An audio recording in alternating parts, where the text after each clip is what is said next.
Hey smokers, Jiraga1 here, and today we're going to be installing the new Doom on an SSD. Now it's not really installing it, it's more just copying it over to the SSD, because currently it's on a 7200 RPM mechanical drive, and from what I've seen playing it, is that it takes a long time to start up. Now of course there's things you can do to make things faster, like disabling the intro videos, but once the game actually starts up, it has to go through a very long loading process, and subsequent long loading processes for the multiplayer and snap map components, as they need to be totally reloaded separately, as they are separate applications. There's 3 different parts. Sort of like how in Call of Duty Black Ops 2, there's 3 different applications. One for single player, one for multiplayer, and one for the zombies components. For this, it's single player, multiplayer, and snap map. So, right now I'm going to start up Doom with the cinematics turned off to see how long it takes to get from clicking the button to actually have it starting up on the mechanical drive. Now my computer's specs are in the description, so you can sort of use that as a guide. Now the reason I'm making this video is because I randomly bought this. It's a 250 gigabyte 850 EVO. And this is, I want to say, sort of the middle of the line when it comes to Samsung's. It's not their Pro series, so it's not going to have that super speed, but of course compared to, you know, a hard disk, a mechanical hard disk, we gotta see some sort of improvement here. So again, why did I buy this? I don't really know. I was thinking I was gonna add this to the system. I think this is like, what, 80 some odd bucks or something. I wanted to add it to my system so I could install a couple things on it that I wanted to speed up and benefit from SSD performance, such as the new Doom. You know, make an exception, set that aside, install that, because I like that game. I want stuff to load up faster, the levels to load faster, and so I was thinking I should do that. What I probably should have done is gotten a 512 one, maybe 850 Pro, something like that. I don't know. This probably wasn't the smartest choice of SSDs to get, just because it's, you know, kind of small. And then especially if I wanted to use it for gaming and such, you know. And of course there's not too much reason to put games on an SSD because, you know, really all you're talking about is loading time. Actual FPS performance, that's dependent on the GPU, mostly CPU. This is really just for starting the game up. But Doom takes a little bit of an uncomfortable amount of time to start up. So let's stop blabbering and get on with it. These options are for advanced users only. I guess that's me. So why I didn't have that in there before, I don't know, but that's how you do it. I'm playing the game in a window. It shouldn't affect the startup time anyway, other than playing in full screen. So let's go ahead and do it. Press and play.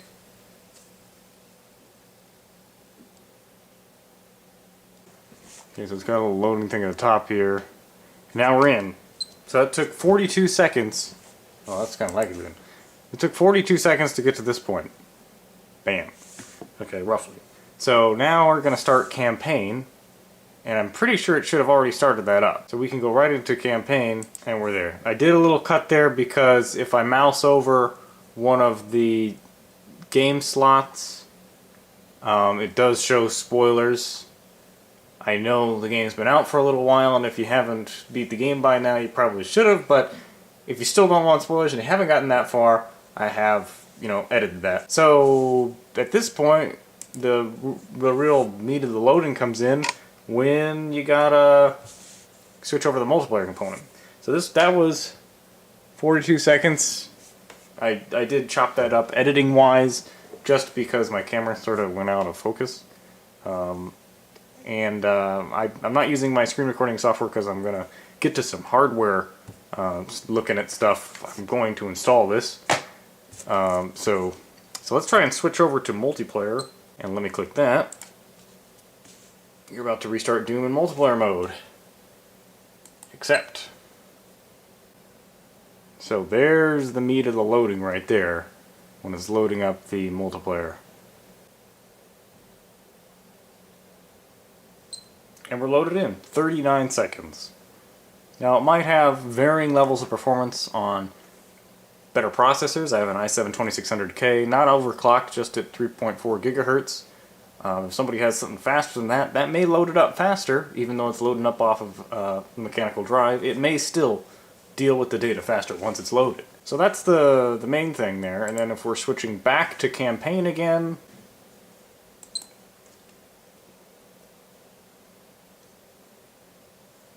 there's the loading.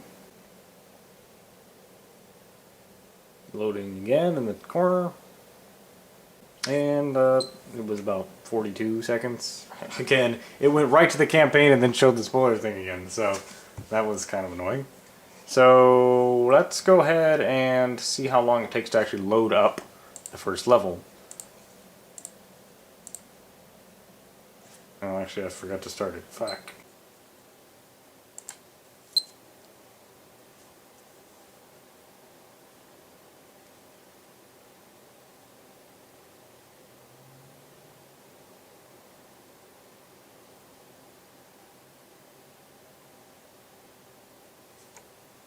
And of course it's done. That was about 17 seconds.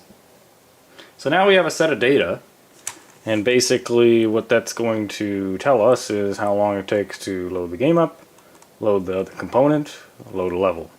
Now I don't know if this is the most complicated level in the game, but basically we'll see if those times can be increased at all by moving the game files over to an SSD. So here's the problem though. I have absolutely run out of all SATA ports on my motherboard. What I've been planning to do is use the RAID card, which has SATA ports on it, to put my optical drives on, because I have 2 of them. Now that may seem somewhat strange, but basically I like having optical drives and I like having 2 of them because they're awesome. I guess. Whatever. But seriously though, so I'm going to see if that works. If it doesn't, then we'll see what else, because I have a bunch of different drives plugged in right now, including that same 30 gigabyte SSD that I still have in there. Yeah, from the last video, it's like I think it was the SSD's Final Destination. Yeah, I think that was... So I still have that in there. I'm using it for dying. So let's go ahead and crack this baby open and install that drive. Alright, so here's the side of my main computer again.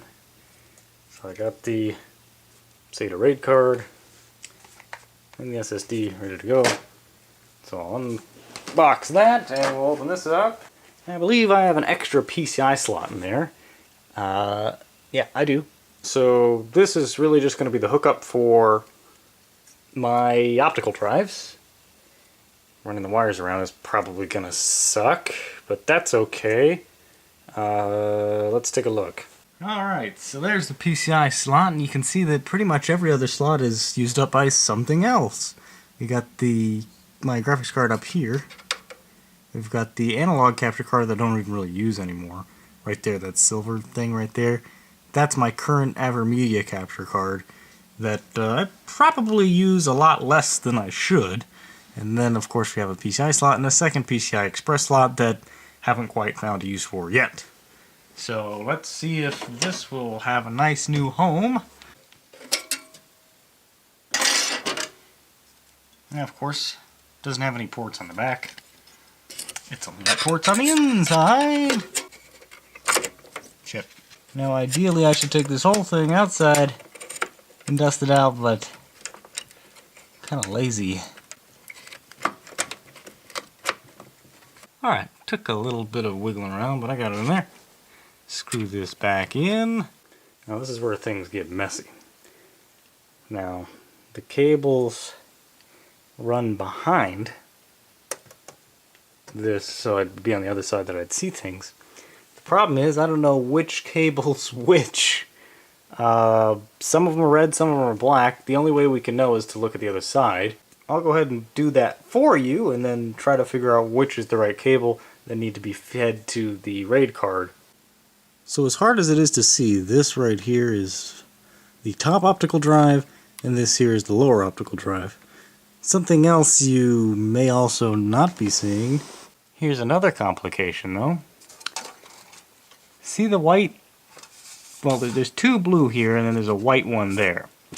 The white one is my high-speed SATA, the 6.0. The blue ones are the 3.0.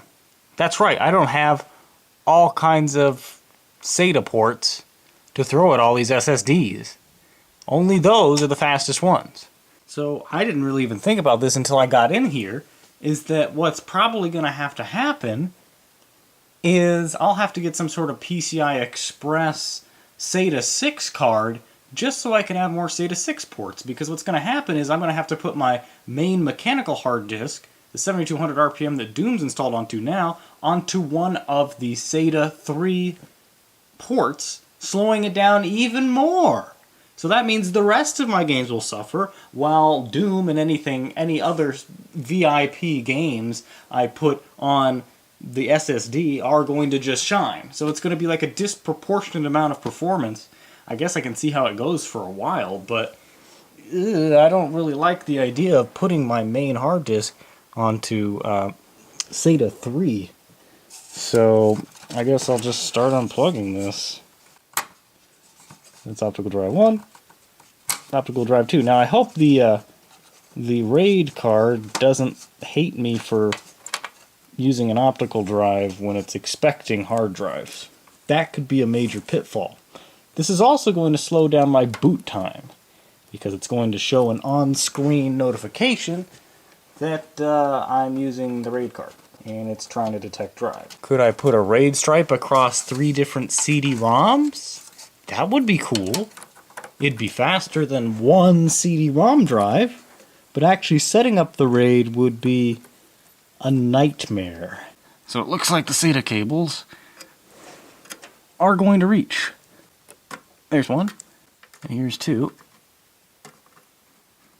Again, the optical drives are not very crucial. Oh, crap, I didn't get a crucial drive?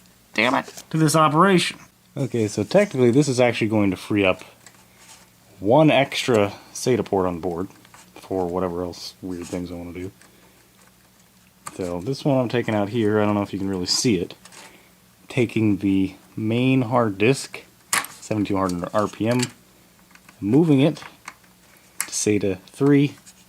This is now free. The one that's plugged in there right now, which has a bunch of cables in the way you can't see, that one right there, that one, that's my primary boot SSD.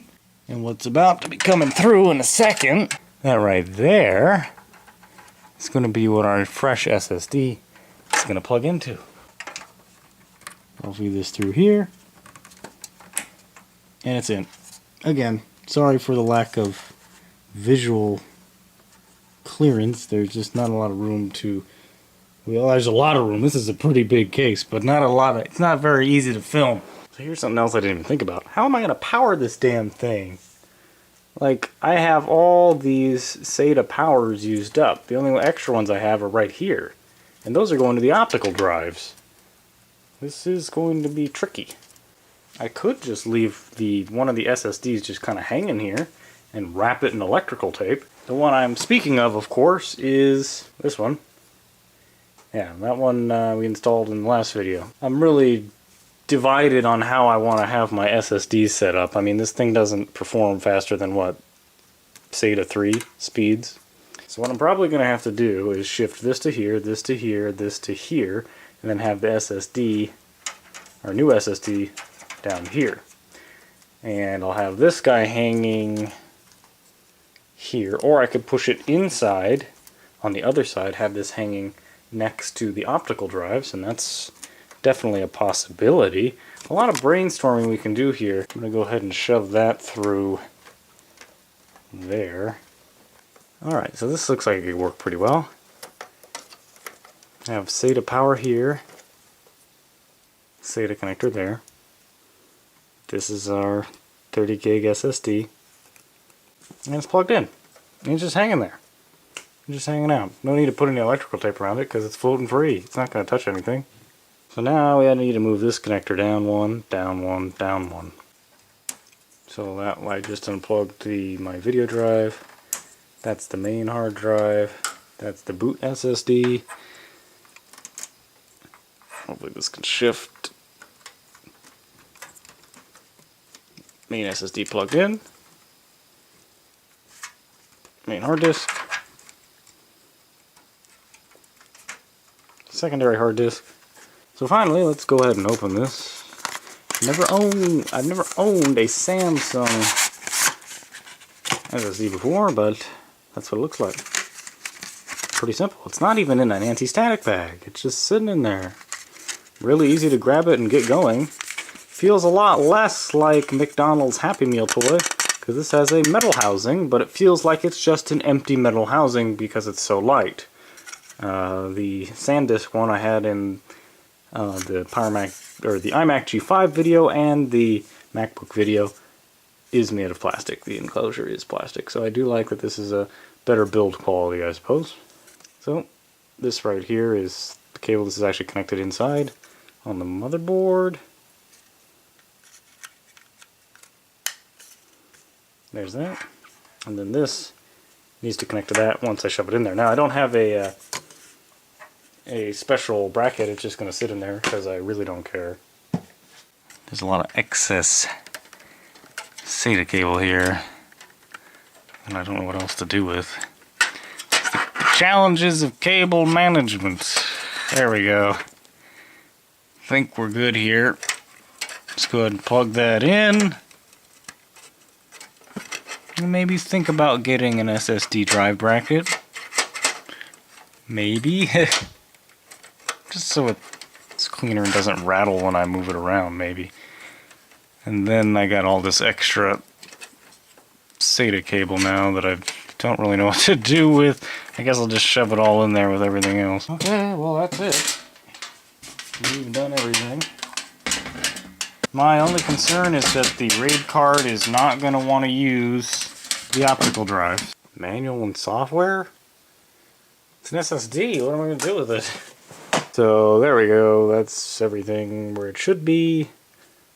Drive floating up there. So then that gives us 1, 2, 3, 4 fixed disks and 5, 6 total SATA devices. Cross my fingers, man. I don't know if this gonna work. And then if it doesn't, then I'll just do without my optical drives for a little while. Or plug one of them into the extra SATA port there that's open. So, not a big deal if I can't get that back. Alright. Let's see what it did. Well, there's the SATA RAID. And it detects the 2 disks and they're spinning. Windows created a temporary paging file on your computer because of a problem that occurred with the paging file configuration when you started your computer. Uh-oh, we may have a problem. Okay, I don't know if you saw that, but it just kicked in. Okay, so that was kind of scary. I'll sort of explain everything that's going on here in just a second. So basically, the little floating free drive, this one right here, that one kicked in for some reason. It just wasn't there at startup. I have my Dropbox folder on there. It's a very weird setup that's somewhat eccentric. There's not a whole lot of logic that goes into it, but you know, it sort of seemed to make sense at the time. So this has like some miscellaneous files that I want to have on SSD. It has my Dropbox folder, and so Dropbox freaked out because it couldn't find it right away, but then when it came back, it's fine. You may also notice that on my SSDs here I have them BitLockered. I'm sort of doing that to sort of gauge the performance, if it's noticeable at all, running BitLocker. I was thinking about making a video about it, but I just decided to test it out and see what it was doing. I may still do a BitLocker before and after on an SSD video. Currently I can't tell that much of a difference, but I will have to see some numbers on when I make a video later about it. I don't know when I'm going to do that. It just didn't seem like a very interesting topic. But, you know, anyway, so basically we got that. Of course, we're missing our Samsung.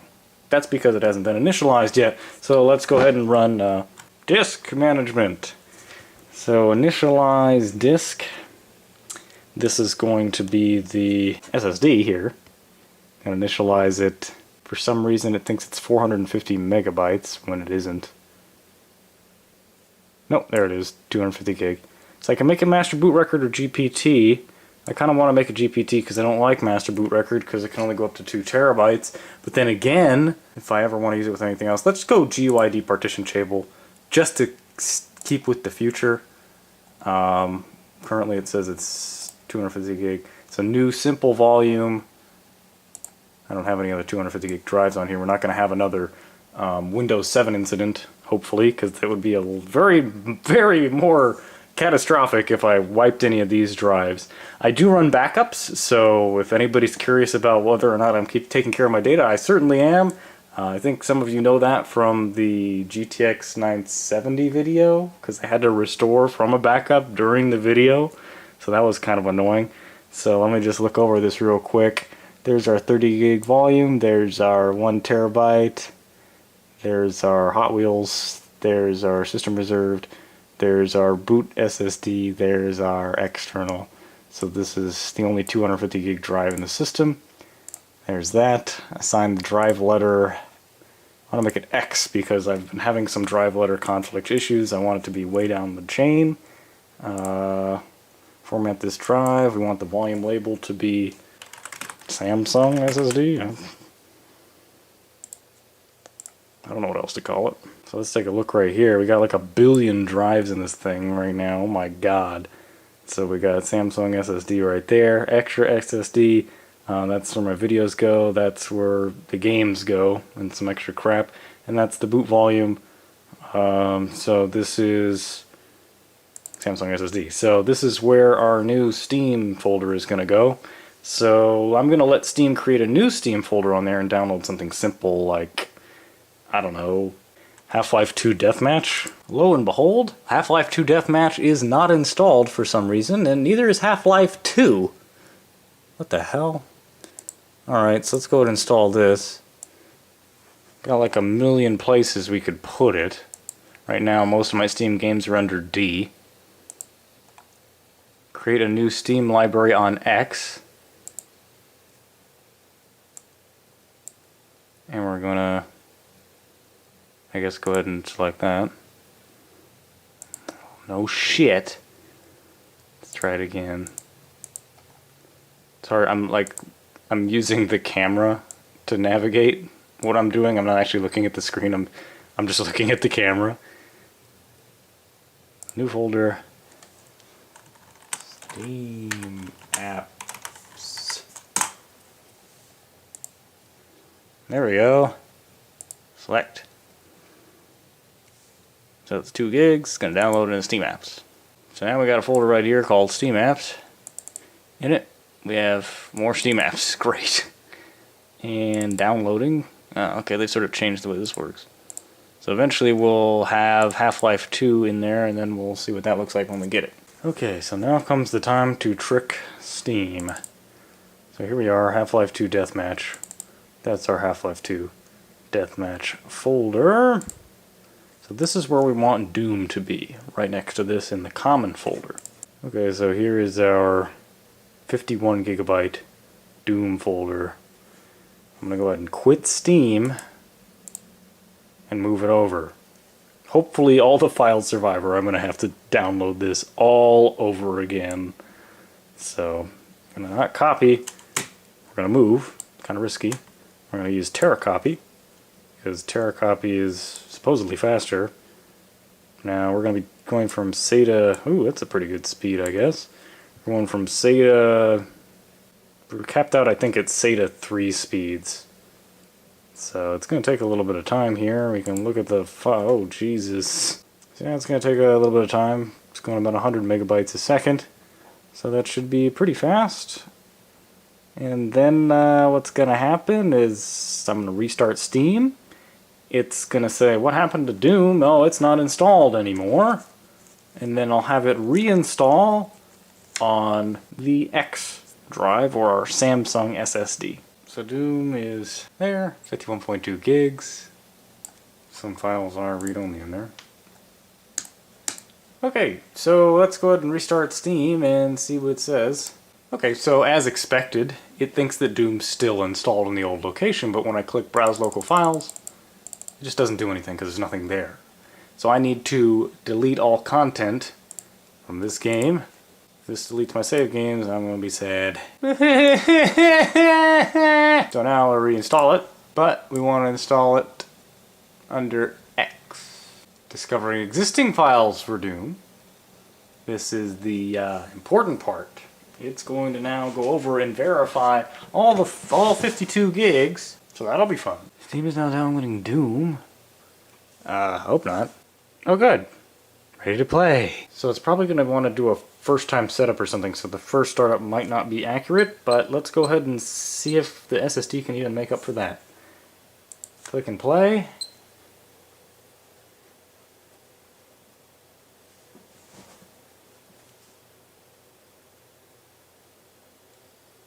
Okay, 28 seconds to get to that screen.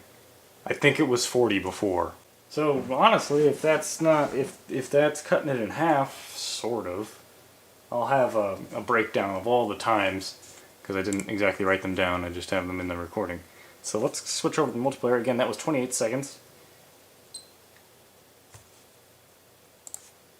And accept.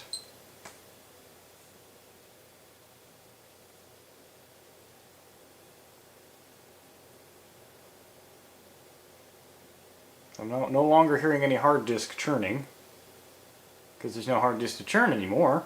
21 seconds. I want to say it was 39 before. I think we did make an improvement there. Alright, switching back to campaign. Again, I'm going to have to cut out the part with the spoiler, but I'll let you know what it was. Switching back. And that took 23 seconds. I think before was definitely more. So let's go to start a new campaign, and let's see how long it takes to load first level.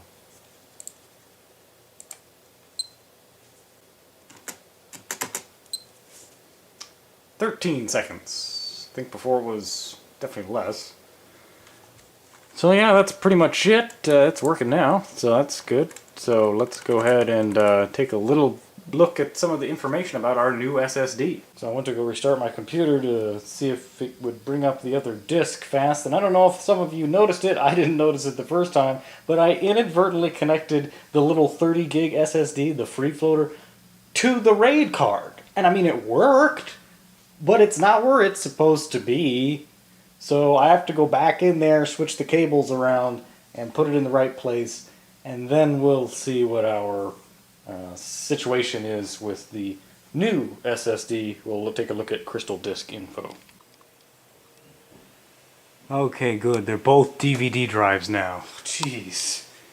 Okay, so it looks like all drives are accounted for, and even Dropbox and my virtual memory got reset up again, so that looks good. Now I've been told that using virtual memory in this fashion is asinine, and I guess I'm semi-aware of that. But, you know, it's sort of was just a proof of concept of the last video I did, and I just never changed it, and I just sort of leave it the way it is. It's sort of a complacent and apathetic sort of view towards it, but I just don't really have a logical explanation why I leave it that way. So, keeping it blazed. Of course, we have our DVD drives as well. So here's our crystal disk info. We have 56 gigs total host writes, which is roughly the size of both Doom and Half-Life 2 Deathmatch that we put on there. Power on count 3. Power on hours 0.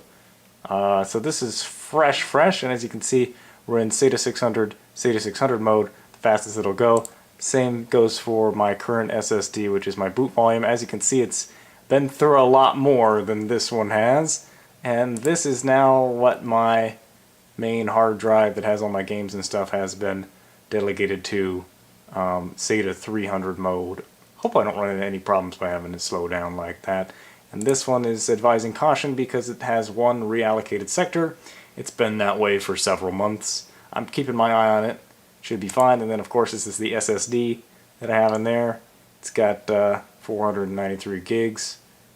Read 360 write. This is sort of in a different order than this one. I don't really know why, but and then it's got some power on hours, and yeah, so yeah, pretty fresh drive, and there you go. Okay, so here's a lot of numbers on the screen. So this is 4 instances of Crystal Disk Mark. I've run a performance test on pretty much all the relevant drives at this point in time. Right here in the upper left, we have the my primary boot SSD, and this is with BitLocker on. This is the SSD that I just put in, the Samsung, no BitLocker. This is my primary gaming drive that has most of my games on it, and this is the 32 gigabyte SSD from a lot of videos in the past. It has BitLocker as well. Now I don't know how BitLocker actually does affect the read-write performance in these tests, but I'm assuming that it does to some extent. I'll have to look back to the previous video when I did this, because I did do a read-write test on the 32 gigabyte SSD, the SanDisk. I'll put that up on the screen to see if there's any difference. That should give you a sort of a before and after of what you could expect when using BitLocker. I guess this is going to be the BitLocker video because this is as close as I'm going to come to for showing performance. But I guess let me know if you want to see a dedicated video to that. I'll just encrypt all of the SSDs. So this is, this is our SSD here. This is on the SATA 6. These are on the SATA 3. So top one SATA 6, bottom one SATA 3. And as you can see, it's pretty much, you can sort of see that this is around closer to the 500 range here in terms of read, write. Read and writes are excellent on this. A little bit lacking on this. That could be BitLocker kicking in, but I don't remember what what this looked like before I turned it on. And again, these are on SATA 6. This is now on SATA 3. It's a mechanical drive. It's the only mechanical drive of these 4. Its speed is actually a little bit lacking, a little bit worse than the SSD over here, the SATA dedicated. And this SSD over here is SATA 3 only. Even if I put it on SATA 6 connection, it would run at SATA 3 speeds. This is actually a SATA 6 mechanical drive, but it's running on a SATA 3 port. I know this is getting kind of confusing. So basically, SATA 6 up here, SATA 3 up here, or down here, and so this sort of lacks on the writes. This sort of closer matches the reads and the writes on the mechanical drive. That's sort of what I was expecting a little bit. But basically our Samsung SSD is shining the most, probably because it doesn't have BitLocker. This would probably look exactly the same as this, I'm assuming if BitLocker was off. Again, I don't know because I never actually went ahead and made that video. So this is sort of, like I said, as close as it's going to get to that. So those are our performances. It looks pretty good. I want to say we shaved off about half the startup time for Doom. Loading level time, I think we cut it back a lot if I didn't put it on the screen before. Here it is again. These are the numbers, the times it took for different things to happen in Doom that are relevant to those who don't like waiting. And that's how far we managed to speed it up. So thanks for watching, everybody. I guess we'll see you next time. And again, let me know if you want me to do a BitLocker video where I encrypt SSDs or something like that. I'll see you guys next time.